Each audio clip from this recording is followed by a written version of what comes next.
warahmatullahi wabarakatuh.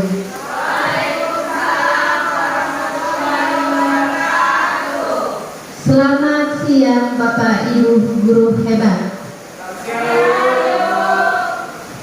Baik Bapak Ibu, sebelumnya saya ucapkan terima kasih sebanyak-banyaknya kepada kepala sekolah atau yang mewakili yang sudah bersedia datang untuk melihat aksi nyata atau penindasan yang saya buat. Dan terima kasih sebanyak-banyaknya untuk rekan kerja saya yang mau berpartisipasi dan ikut berkolaborasi dalam menyelesaikan aksi nyata saya atau mengikuti penindasan aksi nyata saya. Oke, untuk menghemat waktu, aksi nyata saya ini tentang penerapan budaya positif. Nah, kami atau saya adalah calon guru penggerak angkatan 11 Kabupaten Labuhan Batu Utara. Oke Bapak Ibu, akan saya serahkan kepada kepala sekolah. Kepada Bapak Kepala Sekolah, saya sediakan waktu dan selamat siang Bapak Ibu. Yang saya hormati Ibu Nuraida sebagai calon guru penggerak yang hari ini akan melaksanakan aksi nyatanya di sekolah kita. Yang saya hormati juga Bapak Ibu guru yang hadir hari ini. Bapak Ibu, berhubung Bapak Kepala Sekolah kita sedang ada tugas undangan dari kantor kecamatan, maka beliau mempercayakan kepada saya. Sama-sama yang kita tahu Bapak Ibu, Bapak Kepala Sekolah juga kebetulan seorang pengajar praktik. Jadi beliau sangat paham dengan kegiatan ini. Beliau tadi berpesan kepada saya agar menyampaikan kepada kita semua, termasuk kepada Ibu Nuraida sebagai materi, bahwa kegiatan yang bermanfaat ini, kegiatan yang baik ini, mari kita ikuti dengan baik. Harapan beliau, harapan kita bersama tentunya, apa yang kita dapat dari kegiatan hari ini dapatlah kita implementasikan kepada anak didik kita, kepada rekan-rekan kita, kepada seluruh warga sekolah. Semoga kegiatan hari ini dapat bermanfaat baik kepada Ibu Nuraida. Tadi Bapak Kepala Sekolah berpesan agar kemungkinannya tetap bersemangat. Bapak Kepala Sekolah senantiasa mendukung kegiatan-kegiatan yang baik ini, apalagi ini mengenai budaya positif. Tidak berpanjang lebar lagi, dengan demikian kegiatan aksi nyata hari ini secara resmi saya buka, ditandai dengan tepuk tangan dari kita semua. Ya, baik, terima kasih kepada Bu Nuraida, kami berikan kesempatan dulu. Oke, terima kasih Pak. Di sini saya akan memperkenalkan di mana ada fasilitator saya yang biasa menuntun saya di melewati virtual ya atau LMS, yaitu Bu Fitri Eka Winarti Cabang dan Ibu pengajar praktik saya yaitu Ibu Agus Sartika Silaban. Nah, Ibu ini akan mendampingi saya secara langsung seperti itu ya Bapak Ibu ya. Saya lanjut menyebarkan pemahaman dan penerapan pengalaman budaya positif. Kalau dikatakan budaya lalu kata positif, pasti semua orang tahu apa itu budaya dan positif ya Bapak Ibu. Saya lanjut. Nah, di sini saya akan menyampaikan ada 8 konsep inti pada budaya positif. Yang pertama, perubahan paradigma belajar. Yang kedua, disiplin positif, nilai-nilai kebajikan, kebutuhan dasar manusia, motivasi perilaku manusia, posisi kontrol pada guru, keyakinan kelas, dan segitiga restitusi. Di sini saya mengajak Bapak Ibu supaya kita tidak miskonsepsi tentang teori kontrol. ya. Di sini ada miskonsepsi, itu salah pandangan tentang teori kontrol, di mana ilusi guru itu mengontrol murid, padahal tidak, ya. Yang mengontrol murid itu adalah dirinya sendiri. Selanjutnya ilusi kritik dan membuat rasa bersalah mampu menguatkan karakter. Yang kita lakukan Bapak Ibu ketika membuat rasa bersalah pada murid itu bukan menguatkan karakternya, tapi malah melemahkan.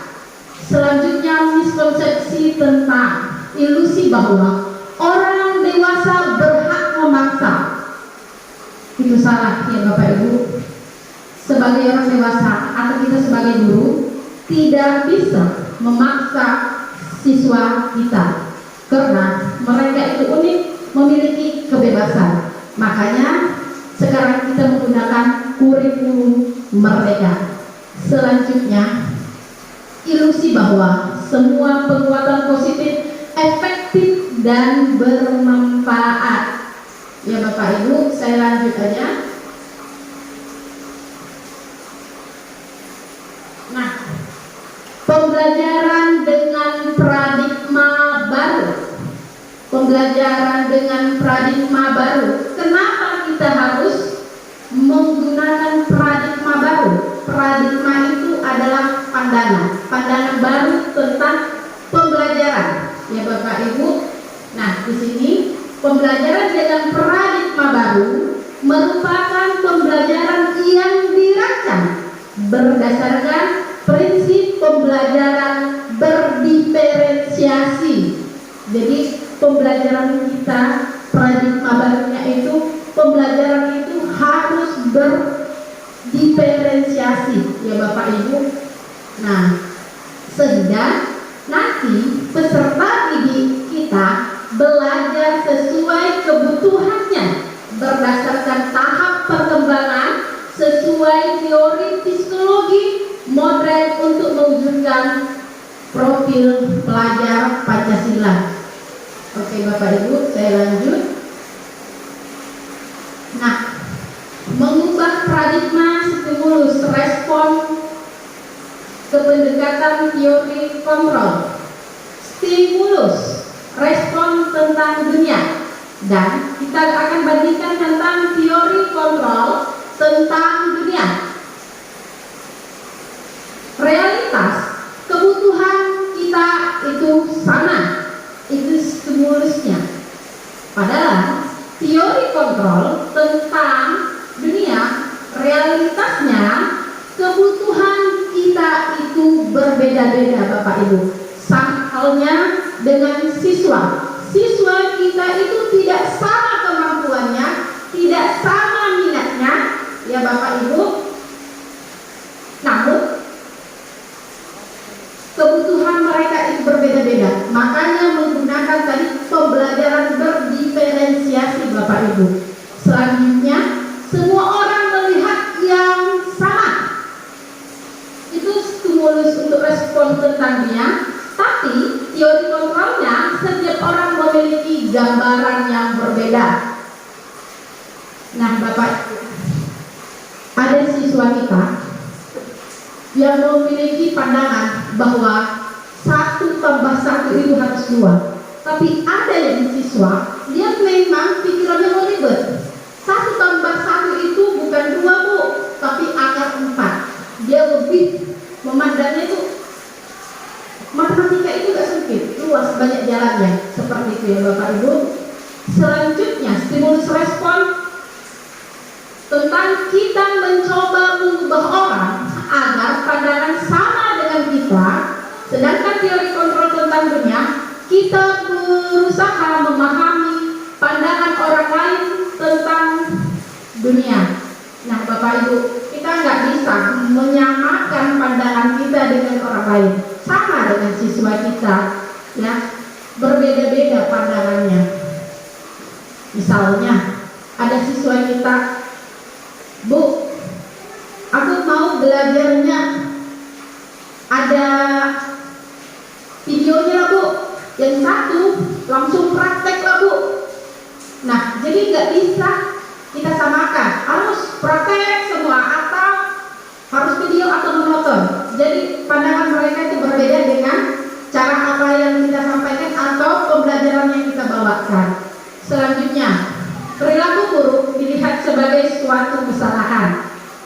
Nah, Bapak Ibu, teori kontrol tentang dunia, semua perilaku memiliki tujuan. Ini ketika siswa kita terlambat, misalnya seperti itu Bapak Ibu, kita nggak bisa menjudge. Itu kesalahan, nggak boleh dimaafkan ya Bapak Ibu. Tapi kalau teori kontrolnya, semua perilaku memiliki tujuan. Apa tujuannya terlambat? Kenapa bisa terlambat? Harus kita tanyakan, kita kaji lebih dalam lagi ya Bapak Ibu. Selanjutnya, orang lain bisa mengontrol saya. Hanya Anda yang bisa mengontrol diri Anda. Maksudnya Bapak Ibu, kita tidak bisa membuat siswa itu kau harus jadi A. Tapi Bapak Ibu, kita menuntun dia mau kemana arahnya dia. Ya Bapak Ibu, nggak bisa kita paksakan. Kau harus jadi A. Enggak. Apa yang diinginkannya, kita yang mengarahkannya dan menuntunnya untuk menuju apa yang diinginkannya. Selanjutnya, pemaksaan ada pada saat rujukan gagal. Lalu kolaborasi dan konsensus menciptakan pilihan-pilihan baru. Selanjutnya, model berpikir menang kalah. Model berpikir menang-menang. Nah, ketika ada siswa tidak bisa mengurangkan 1 kurang 3, saya tidak boleh terlalu marah sama dia. Saya harus kaji, ya, harus saya kaji. Kenapa dia tidak bisa mengurangkan 1 kurang, misalnya 1 kurang 3, padahal dia sudah SMA. Itu sering saya jumpai di dalam kelas Bapak Ibu. Nah, saya nggak bisa langsung kau kalah, kau salah, enggak. Saya kaji dulu. Ada apa dengan anak ini? Kenapa 1 kurang 3 dia tidak bisa? Lalu saya mengajak siswa tersebut memahaminya dengan konteks. Kalau dia tidak bisa abstrak, saya ajari konkretnya. Di situ saya merasa menang dan si anak juga merasa menang. Oke Bapak Ibu, kita lanjutkan tentang disiplin positif. Disiplin berasal dari kata disiplina, yang artinya belajar. Disiplin mengacu pada disiplin diri yang memiliki tanggung jawab terhadap apa yang dilakukannya berdasarkan nilai-nilai yang diyakininya. Ya, disiplin positif itu Bapak Ibu tentang apa-apa nilai yang diyakininya, bukan yang tidak diyakininya. Ya Bapak Ibu.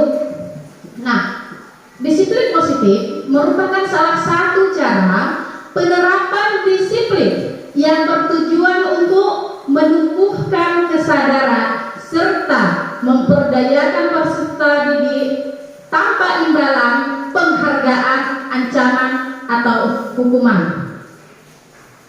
Nah Bapak Ibu, saya tanya dulu Bapak Ibu, di sini tadi kan sudah ditampilkan bahwa disiplin itu siswa itu memiliki rasa tanggung jawab berdasarkan nilai-nilai yang diyakininya. Oke Bapak Ibu, misalnya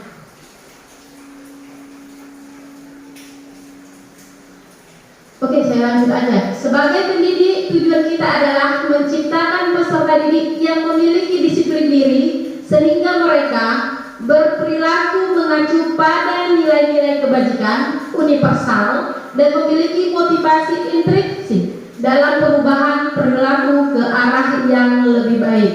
Nah, disiplin ini diharapkan ada perilaku mereka itu ke arah yang lebih baik lagi Bapak Ibu. Saya lanjutkan.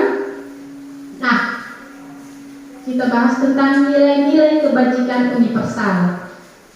Nilai-nilai yang disepakati bersama terlepas dari latar belakang, perbedaan agama, suku, ras, dan bahasa. Jadi nilai-nilai kebajikan universal ini bisa diterapkan dimanapun dia berada.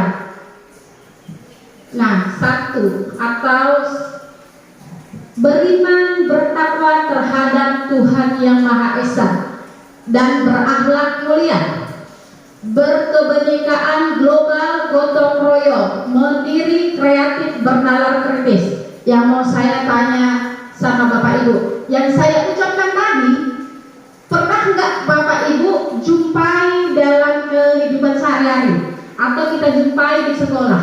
Maksud dari kata nilai-nilai kebajikan universal yang di sana, ada yang bisa jawab Bapak Ibu? Yaitu beriman dan bertakwa. Kira-kira ini elemen dari mana? Kita sebagai guru sudah tahu, karena kita sudah merdeka belajar Bapak Ibu. Bernalar kritis. Ayo Bapak Ibu, ada yang bisa jawab? Oke, silakan Pak. Yang lebih hangat dibicarakan sekarang kan itu mengenai kurikulum merdeka, itu kan elemen dari profil pelajar Pancasila yang harapannya dapat kita implementasikan lah. Itu mungkin jawabannya. Ya, terima. Ya, tepat sekali Pak. Terima kasih, kita beri aplaus buat Bapak. Ya, betul sekali. Salah satu nilai-nilai kebajikan universal itu adalah profil pelajar Pancasila. Elemen-elemen di dalamnya adalah sebuah nilai kebajikan. Selanjutnya, dapat dipercaya. Kita dan siswa harus dapat dipercaya dimanapun kita berada dan di dalam kondisi apapun itu. Sopan. Oke, nilai kebajikan selanjutnya itu sopan santun. Kita berharap semua murid kita memiliki sopan santun, karena hampir banyak kita jumpai siswa itu lagi krisis rasa sopan santun, baik kepada temannya, kepada guru, baik pun orang tuanya yang melahirkan dan merawat dia. Selanjutnya toleransi, ini lebih. Kenapa saya lebih? Kalau tidak ada nilai toleransi ini, siswa tidak akan mau berteman dengan temannya. Baik, kita sebagai guru. Ya Bapak Ibu, selanjutnya rasa hormat, menghargai, antusias, lurus hati, pendengar yang aktif. Nilai kebajikan pendengar yang aktif.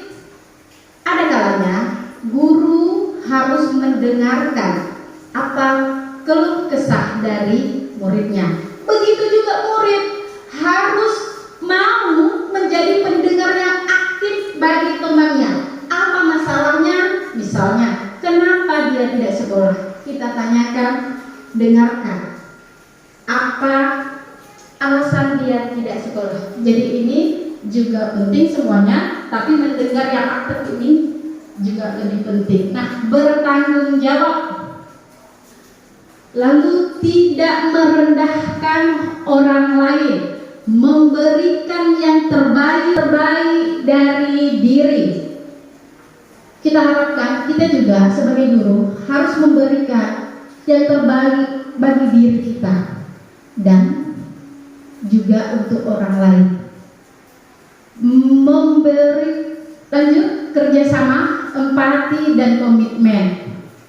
Komitmen ketika kita melakukan disiplin positif harus ada kata komitmen. Diharapkan murid-murid kita ini memiliki komitmen yang kuat atau konsisten. Ya Bapak Ibu, saya lanjut.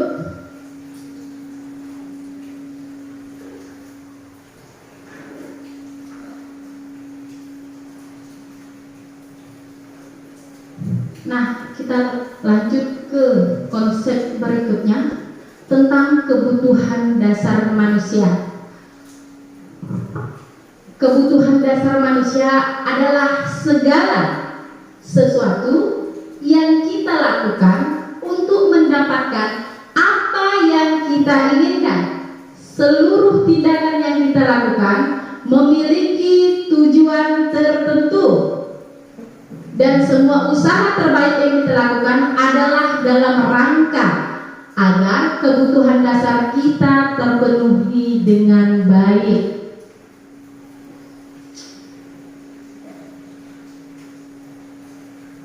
Lima kebutuhan dasar manusia.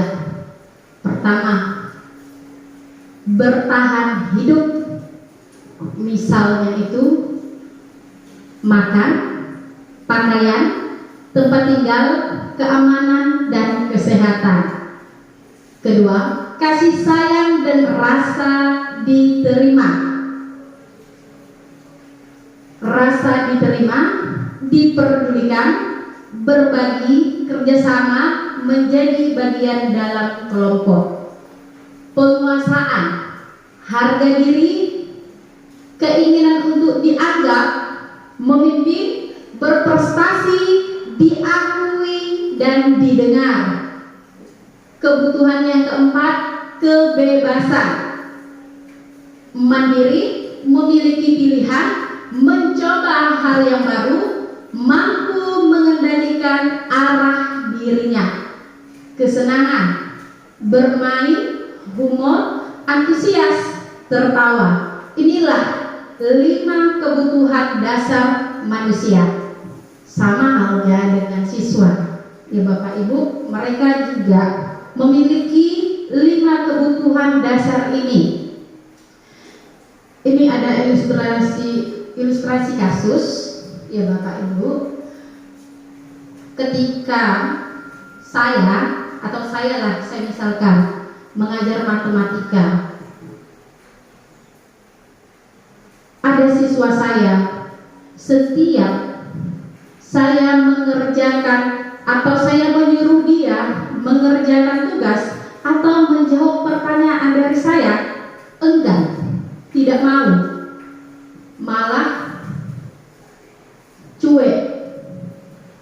Nah, dalam kondisi atau situasi seperti itu, kebutuhan apa yang belum saya penuhi pada siswa itu, Bapak Ibu? Ada yang bisa jawab, Bapak Ibu?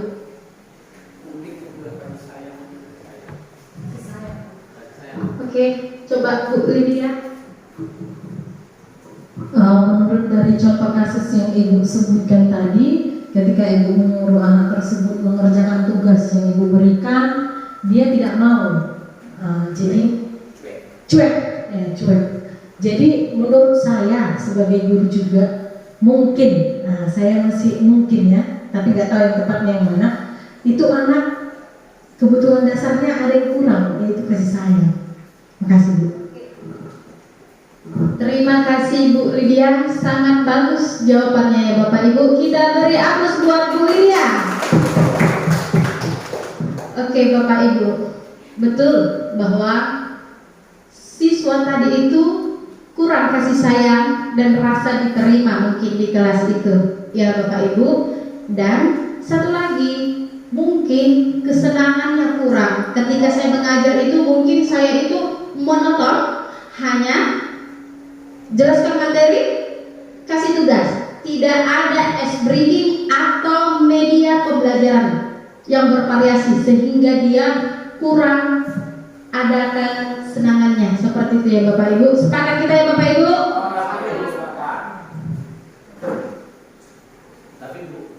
Iya Pak? Oke Pak. Bisa jadi. Oke Pak. Saya tambah Ibu, bisa jadi si anak itu kebutuhan dasarnya penguasaan. Di situ ada saya lihat diakui atau didengar. Jadi anak itu juga sama Ibu, mungkin dia gak Ibu akui keberadaannya, gak Ibu perhatikan dia, ataupun ada yang disampaikannya gak Ibu dengar. Bisa jadi Bu ya. Bagaimana Bu Ibu? Oke Pak, bisa jadi ya. Iya Pak.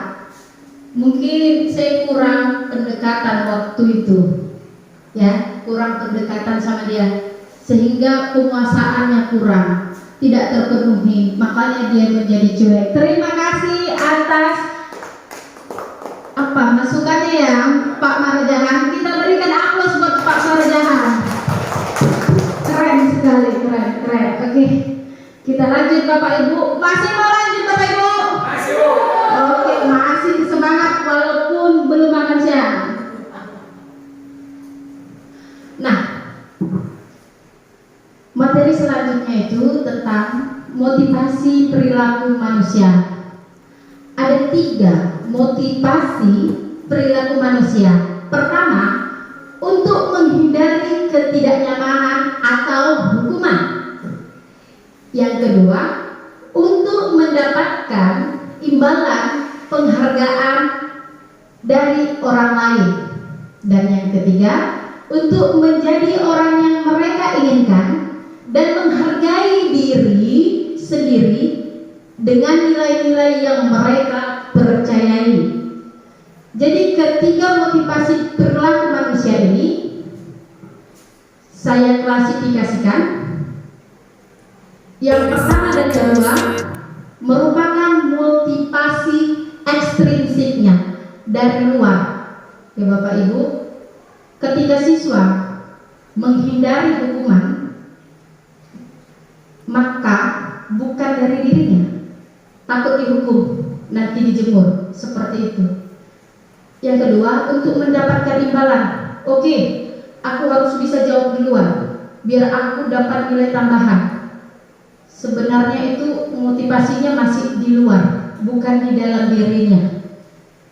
Ketika motivasi perilaku manusia itu siswa menjadikan dirinya yang diinginkannya dan menghargai dirinya dengan nilai-nilai yang dia yakini, maka itu adalah motivasi intrinsik yang sangat bagus pada dirinya.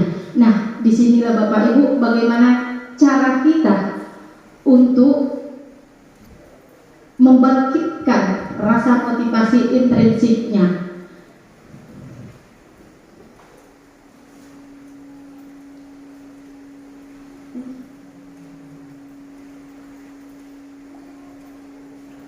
Perilaku manusia ini tadi ada kata hukuman. Hukuman tidak terencana tiba-tiba. Misalnya, ketika saya tanya siswa 0 kurang 1 dia jawab 0, maka refleks saya dulu itu langsung marah, saya hukum. Pak, seperti itu. Ternyata tidak merubah karakter siswa. Selanjutnya, konsekuensi. Konsekuensi ini lebih terencana, disepakati sesuai peraturan. Murid tetap dibuat tidak nyaman, sikap guru selalu memonitor murid, ya, selalu dipantau-pantau seperti itu. Jadi kalau nanti kamu melakukan, misalnya ketika ada siswa melakukan kesalahan atau terlambat, tadi kamu melanggar peraturan yang mana? Seperti itu konsekuensinya. Konsekuensi. Nah, lebih terencana nih Bapak Ibu, tidak spontan ya Bapak Ibu. Selanjutnya restitusi. Proses menciptakan kondisi bagi murid untuk memperbaiki kesalahannya.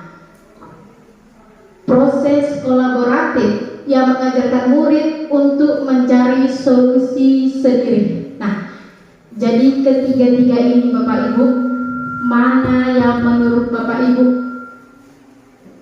yang baik kita lakukan di kelas kita? Apakah kita gunakan hukuman, konsekuensi, atau restitusi?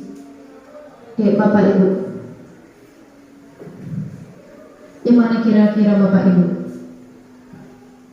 Lihat dari penjelasannya ini kayaknya restitusi lah. Oke, terima kasih Pak. Iya, guru itu harus mengarah ke restitusi ya Pak. Karena prosesnya itu menciptakan kondisi bagi murid untuk memperbaiki kesalahannya. Berarti dia mencari solusinya dan berkolaborasi dengan kita gurunya untuk mencari solusinya sendiri. Oke Bapak Ibu, mantap, terima kasih Pak.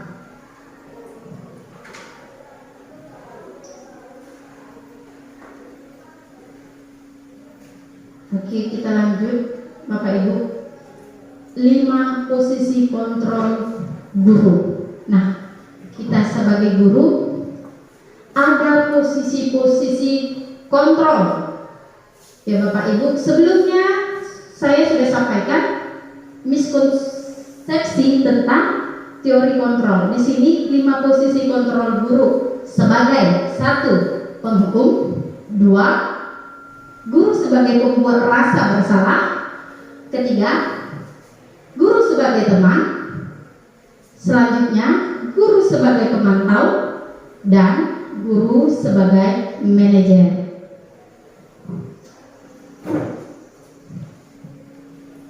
Kalau posisi guru sebagai penghukum, ya Bapak Ibu, seperti yang saya sampaikan tadi, ketika si anak itu melakukan kesalahan, memang jawabannya salah, langsung reaksi saya pak, itu adalah menghukum. Ada yang tersakiti di fisiknya, itu adalah guru sebagai penghukum. Selanjutnya guru sebagai pembuat rasa bersalah. Ketika dia tidak tahu berapa 1 kurang 0, tidak langsung saya pak seperti itu, tapi saya ucapkan seperti ini, Bapak Ibu.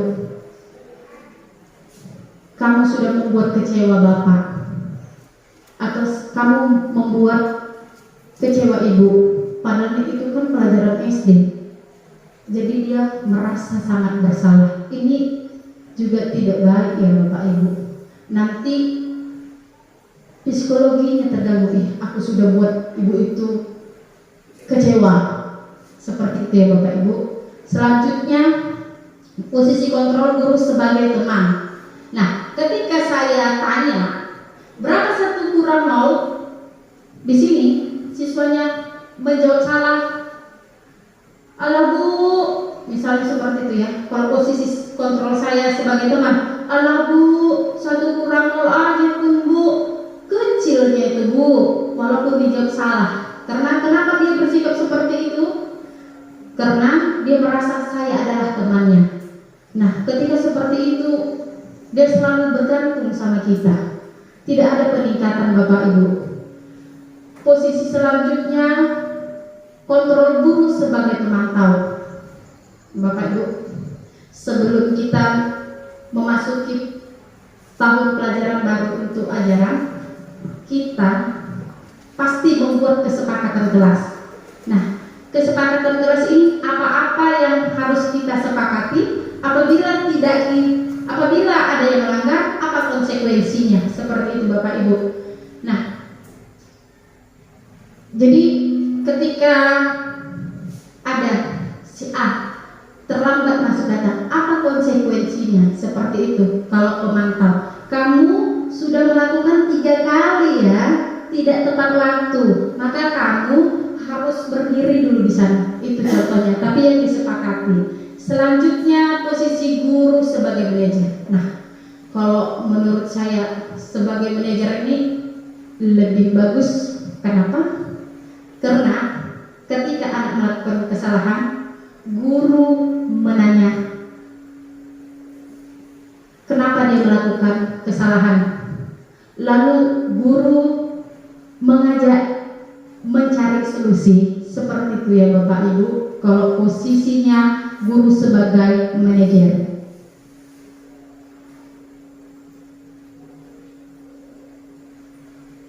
Oke, kita lanjut ya Bapak Ibu. Nah, sini posisi kontrol apakah aku? Posisi kontrol apakah aku? Yang pertama, Ibu sangat kecewa sekali dengan kamu.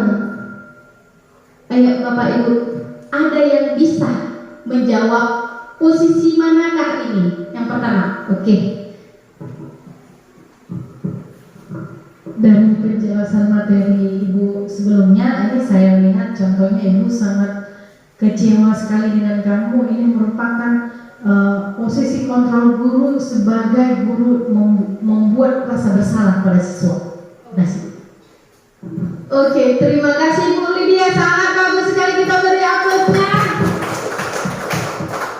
Oke Bu Lydia, sangat bagus sekali. Iya, ketika ada kata ibu sangat kecewa sekali dengan kamu, maka posisi kontrol guru itu sebagai memberi kesalahan atau membuat anak itu merasa bersalah. Selanjutnya, kamu selalu saja salah. Ada yang bisa jawab? Oke Pak. Dari yang saya lihat dan dari pemaparan itu tentang posisi kontrol guru, di situ dia kamu selalu saja salah. Artinya si guru itu menyalahkan, berarti dia si guru itu menghukum. Serasa demikian. Jadi guru, fungsi kontrolnya adalah guru sebagai penghukum. Oke, terima kasih Pak. Betul ya? Kamu selalu saja salah. Jadi posisi kontrol guru di sini sebagai penghukum. Jadi siswa itu salah langsung hukum, seperti itu ya. Yang ketiga, apa rencanamu untuk menyelesaikan masalah ini? Ada yang bisa jawab Bapak Ibu? Ini di posisi kontrol yang mana ini? Sepertinya Ayo Pak, ini Pak, mic-nya Pak. kalau guru bertanya apa rencanamu untuk menyelesaikan masalah ini, berarti kan gurunya membuka diskusi, meminta pendapat dari siswa, dari murid kita agar tumbuh dari dalam dirinya. Berarti pada posisi ini guru sebagai manajer kayaknya. Makasih. Terima kasih Pak, jawaban yang sangat bagus. Iya, betul sekali bahwa pada kata apa rencanamu untuk menyelesaikan masalah ini, posisi guru sebagai manajer. Ya Bapak Ibu.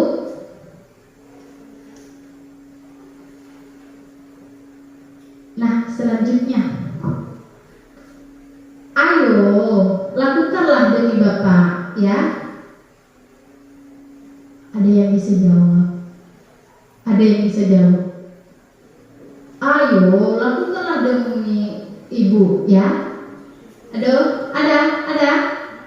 Ayo Bapak Ibu, kita kan ini guru tadi sudah sering dipaparkan. Yuk.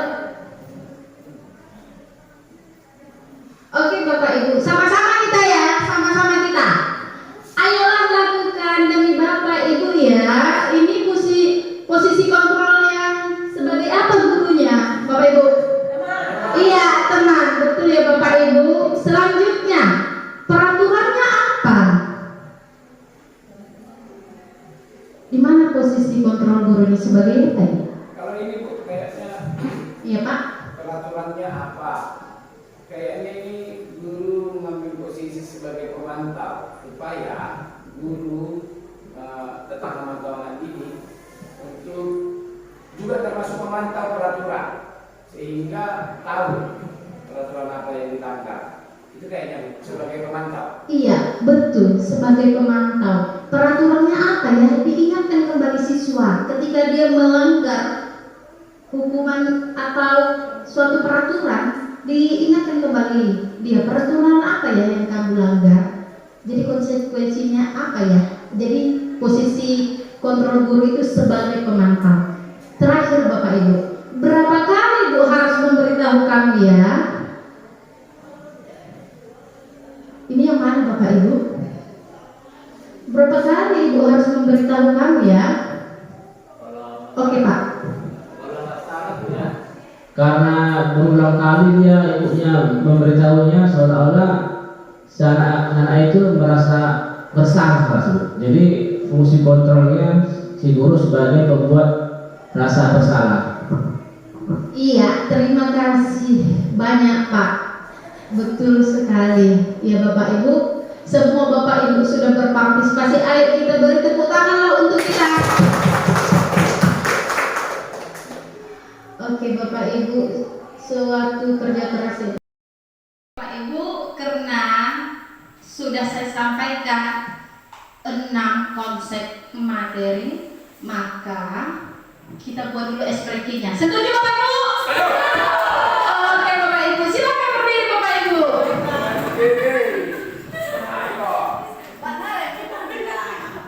Gini ya Bapak Ibu, saya praktikkan dulu ya Bapak Ibu ya.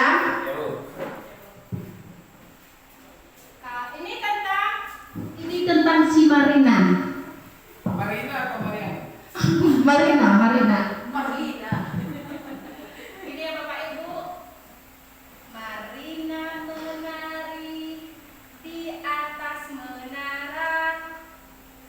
Marina merana. Kalau merana posisinya gini ya Bapak Ibu. Oke. Bisa kita mulai? Bisa. Marina menari di atas menara, menara,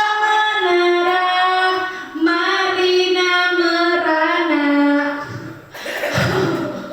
Oke Bapak Ibu, kita lanjut. Marina menari, Marina di atas menara. Kita Bapak Ibu. Udah ada yang senyum-senyum ya, bahagia ya. Udah semangat lagi ya. Oke Bapak Ibu, terima kasih. Silahkan dulu Bapak Ibu. Si Marinanya nggak jatuh Bu dari menara? Nggak jatuh Pak, dia turun pakai lift Pak. Oke deh. Oke, saya lanjut lagi ke konsep selanjutnya, yaitu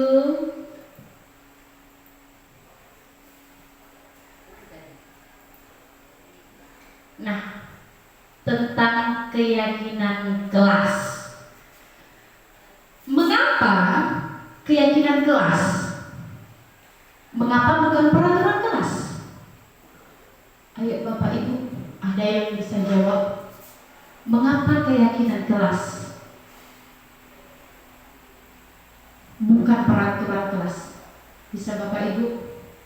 Oke, Pak Marga. Saya coba Ibu ya. Iya Pak. Peraturan, kayak kalau peraturan kan Bu, anak-anak ini merasa dikekang. Namanya anak-anak kan, inginnya bebas. Jadi saya rasa lebih nyamannya anak-anak ini dia keyakinan, karena dia perlu diyakinkan bahwa apa yang akan dilakukan itu benar enggak. Makanya mereka lebih memilih keyakinan kelas Bu. Terima kasih Bu. Iya. Terima kasih Pak Marojahan. Ayo kita lihat Bapak Ibu yang disampaikan Pak Marojahan. Keyakinan kelas adalah suatu yang dapat diterapkan di lingkungan kelas agar nyaman, seperti yang dikatakan Pak Marojahan. Pak Marojahan ya, kalau keyakinan kelas itu ada rasa nyaman, aman, dan menyenangkan bagi siswa. Sedangkan keunggulan Bapak Ibu dibandingkan dengan peraturan kelas. Keyakinan kelas berdasarkan pada nilai-nilai universal atau nilai-nilai kebajikan yang sudah kita bahas tadi, memotivasi perilaku intrinsik, bukan dari luar siswa ya, motivasi dari dalam intrinsiknya. Kalau tadi peraturan itu dari luar, takut dihukum maka dikerjakan, berarti itu adalah perilaku ekstrinsiknya. Tapi ketika murid mau melakukan untuk dirinya sendiri, itu merupakan motivasi perilaku intrinsiknya. Jadi keyakinan kelas ini dari diri siswanya ya, dari keyakinan mereka, dan menciptakan lingkungan kelas yang lebih positif dan berdaya tahan. Nah, kelas itu lebih nyaman, dan bagaimana mereka mau kelas itu menjadi lebih terbaik? Jadi diarahkan dari keyakinan mereka masing-masing, Bapak Ibu. Oke. Pembentukan keyakinan kelas. Keyakinan kelas itu bersifat abstrak ya, yang dituliskan, keyakinan yang dituliskan. Nah, selanjutnya berupa pertanyaan universal yang lebih sederhana, semua orang bisa terima. Dibuat dalam pernyataan positif. Keyakinan kelas ini harus menggunakan kalimat yang positif.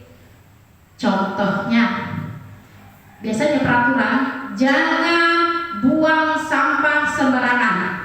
Tapi kalau keyakinan kelas, buanglah sampah pada tempatnya. Bisa ya Bapak Ibu ya?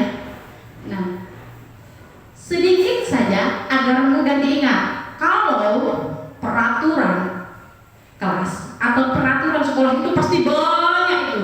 Setiap kelas pasti ditempel-tempel lagi peraturan sekolah banyak. Ya Bapak Ibu, tapi tidak efisien, ya, tidak konsisten siswa-siswanya karena terlalu banyak yang mau mereka ikuti. Nah, sedangkan keyakinan kelas lebih sedikit sesuai keyakinan mereka, sesuai dengan kondisi kelas sekolah sehingga mudah diterapkan. Semua warga kelas atau sekolah dilibatkan saat membuat keyakinan kelas. Jadi Bapak Ibu, ketika membuat keyakinan kelas ini, siswa, murid atau murid, kita ajak, kita minta untuk mereka buat apa keyakinannya. Jadi bukan paksaan, berdasarkan nilai-nilai apa yang mereka yakini, untuk nanti kelas itu merasa aman, nyaman, dan lebih baik lagi. Oke Bapak Ibu, saya akan tampilkan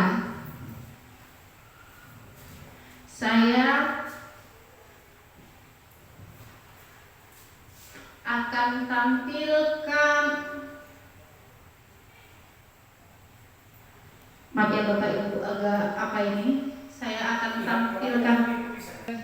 Oke Bapak Ibu, saya akan menampilkan tentang penerapan keyakinan kelas yang saya sudah lakukan di kelas. Silahkan kita tonton Bapak Ibu.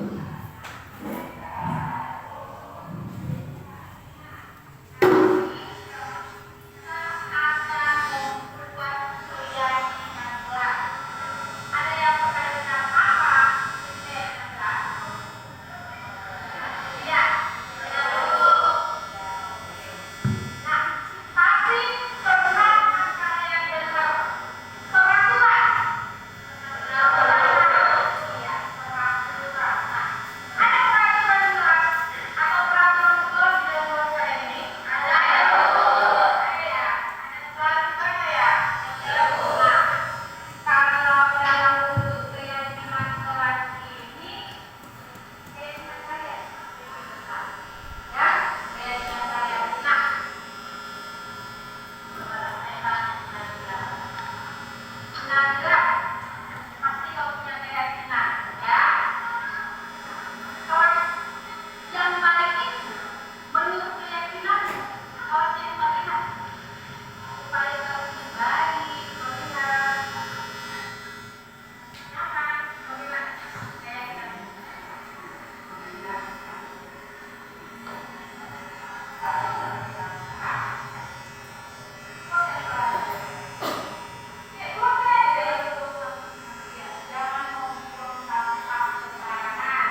Nah, Bapak Ibu, pada di posisi ini siswa menuliskan keyakinan kelasnya, keyakinan yang ada dimilikinya untuk kelasnya, Bapak Ibu di sini.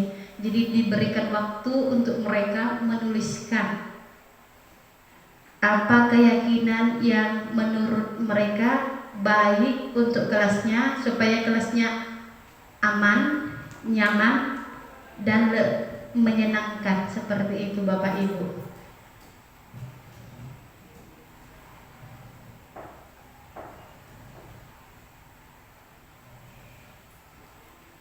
Jadi kalau membuat keyakinan kelas harus kita libatkan seluruh muridnya, dan lebih terbantu kalau keyakinan kelas itu kita pakai kertas sticky note.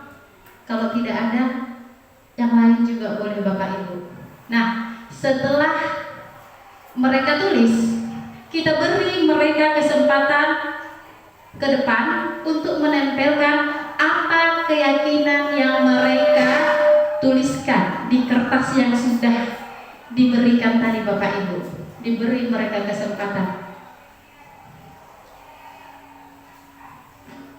Oke Bapak Ibu. Nah, pada suasana ini siswa sangat gembira. Semua keyakinan yang mereka buat itu dihargai. Dihargai. Semua menempelkan tanpa terkecuali.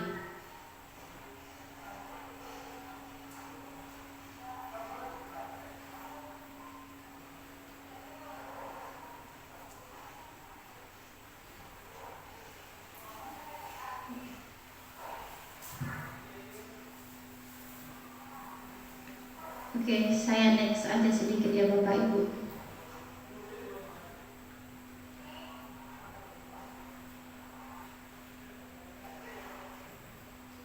Nah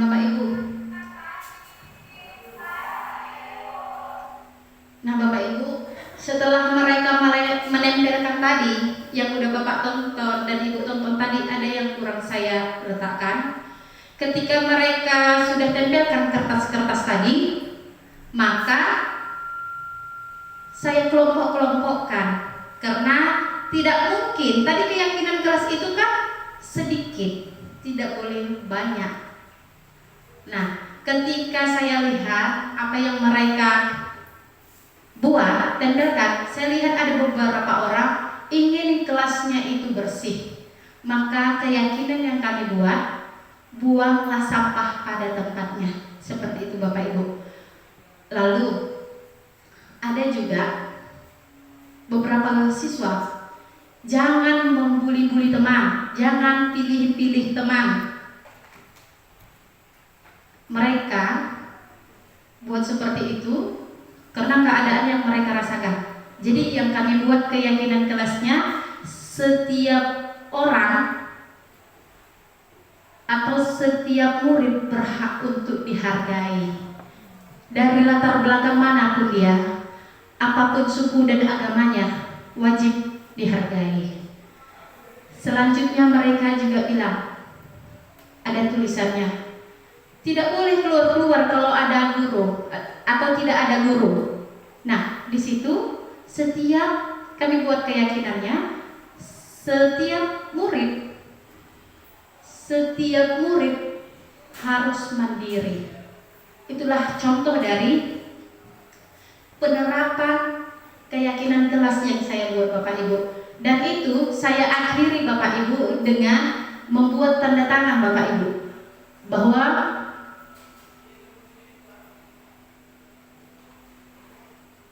apa yang mereka yakini, apa yang mereka buat Bapak Ibu, itu tidak diabaikan, ya, bahwa itu sebenar-benarnya. Dengan tanda tangan ini bahwa mereka juga ikut andil, ya Bapak Ibu, membuat keyakinan kelas ini. Oke, itu untuk penerapannya Bapak Ibu. Selanjutnya konsep tentang segitiga restitusi. Nah, apa sih itu segitiga restitusi? Restitusi adalah proses menciptakan kondisi bagi murid untuk memperbaiki kesalahan mereka sehingga mereka bisa kembali pada kelompok mereka dengan karakter yang lebih kuat.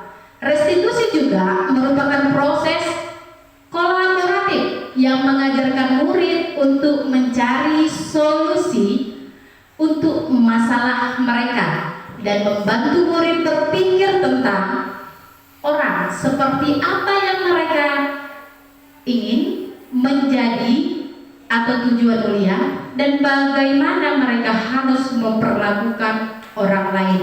Nah, restitusi ini dikenalkan oleh Bosen pada tahun 2004, Bapak Ibu. Di dalam segitiga restitusi ini ada namanya segitiga ya, ada 3. Langkah pertama itu menstabilkan identitas. Kedua, validasi tindakan yang salah. Ketiga, menanyakan keyakinan. Menstabilkan identitas berdasarkan prinsip membuat kesalahan adalah bagian dari proses pembelajaran. Nah, ketika siswa melakukan kesalahan, kita harus stabilkan dulu identitasnya, ya Bapak Ibu. Contohnya dengan bertanya atau mengatakan membuat salah itu wajar. Tidak ada manusia yang sempurna. Baik ibu atau bapak juga pernah melakukan itu. Jadi harus kita stabilkan dulu identitas siswa kita atau murid kita ya Bapak Ibu. Selanjutnya kita lakukan validasi tindakan yang salah berdasarkan prinsip setiap perilaku berupaya memenuhi suatu kebutuhan tertentu. Nah, ini kita kaitkan tentang kebutuhan atau 5 dasar kebutuhan manusia Bapak Ibu. Nah, ketika validasi tindakan yang salah, ada kalimat yang harus kita sampaikan. Misalnya, kamu pasti punya alasan mengapa melakukan hal itu, padahal kamu bisa melakukan yang lebih buruk dari ini ya. Kamu patut bangga karena telah melindungi sesuatu yang penting buatmu. Kamu melakukannya karena mempertahankan sesuatu yang penting bagimu. Jadi ketika murid melakukan kesalahan, kita lakukan validasi tindakan yang salah ya Bapak Ibu ya. Yang terakhir, menanyakan keyakinan berdasarkan prinsip teori kontrol. Tadi ketika kita melakukan validasi kesalahan, kebutuhan mana yang tidak terpenuhi, seperti itu Bapak Ibu. Ketika kita lakukan atau menanyakan keyakinan murid kita, ini kita kaitkan tentang prinsip kontrol kita, bahwa pada dasarnya kita termotivasi secara intrinsik ya Bapak Ibu. Tadi ada 2 motivasi, yang ekstrinsik atau intrinsik dan ekstrinsik. Nah, yang kita tanyakan apa keyakinan kelas kita, nilai-nilai apa yang telah kita sepakati bersama, seperti apa gambaran sebuah kelas yang ideal menurut kamu. Kamu ingin menjadi orang yang seperti apa, atau dari kesalahan yang kamu buat, apa yang harus kamu lakukan. Seperti itu, kita tanyakan keyakinan kelasnya. Atau keyakinan kelas, yang mana yang kamu tidak patuhi. Bisa dengan kata-kata itu ya Bapak Ibu, untuk menanyakan keyakinan murid kita. Di sini ada contoh penerapan segitiga restitusi yang saya lakukan kepada seorang murid yang dia cabut ketika les matematika. Ya Bapak Ibu ya, silahkan.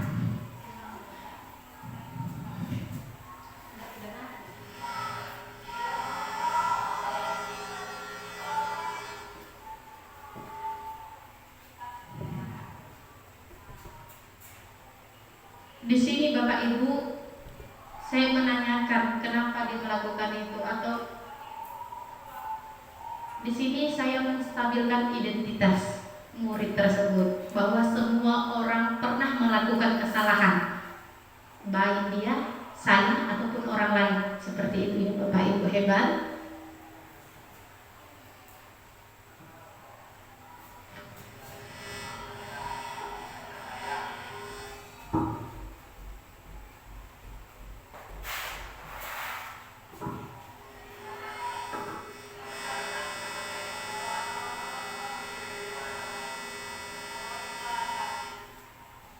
Nah, pada posisi ini saya validasi tindakan yang salah. Ya, dia mengakui bahwa ketika dia cabut itu adalah tindakan yang salah Bapak Ibu. Itu tidak benar untuk dilakukan Bapak Ibu. Dan dia juga punya alasan Bapak Ibu, kenapa dia cabut. Ternyata dia menjemput bukunya yang tertinggal, buku catatannya Bapak Ibu.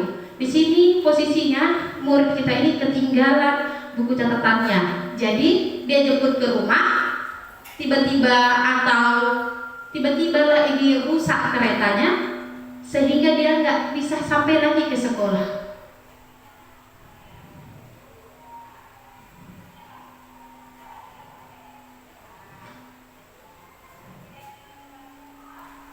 Nah, setelah itu Bapak Ibu, setelah dia menyadari yang apa yang dilakukan dia itu tidak baik dan menyampaikan alasannya Bapak Ibu, langkah selanjutnya menanyakan keyakinan. Si siswa ini diarahkan atau untuk mengingat keyakinan keras mana yang tidak dia lakukan atau yang dia langgar seperti itu.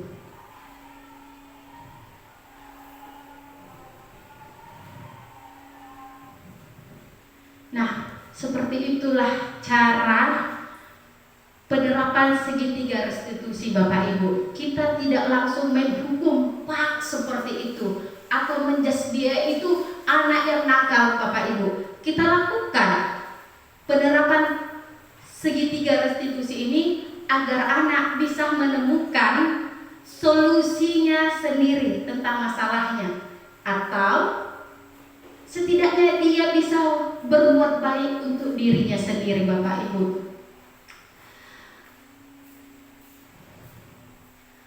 Oke Bapak Ibu, sudah di penghujung materi dari budaya positif Bapak Ibu. Tadi segitiga restitusi. Nah, ketika kita melakukan segitiga restitusi Bapak Ibu, posisi kontrol yang baik untuk kita adalah sebagai manajer ya Bapak Ibu. Nah, dalam penerapan program disiplin positif, sebaiknya guru memiliki kepribadian dan komunikasi serta sosial yang baik, di mana guru mampu merefleksikan dirinya dalam posisi kontrol saat ini. Jadi guru juga perlu sering-sering merefleksikan dirinya ya Bapak Ibu, supaya cakrawalannya juga terbuka. Dan seorang guru harus bisa menjadi atau manajer dalam menuntun murid agar menjadi murid yang berkarakter, bertanggung jawab sesuai dengan profil pelajar Pancasila. Sekian dari saya serahkan kepada Bapak Kepala Sekolah atau yang mewakili. Silahkan Pak.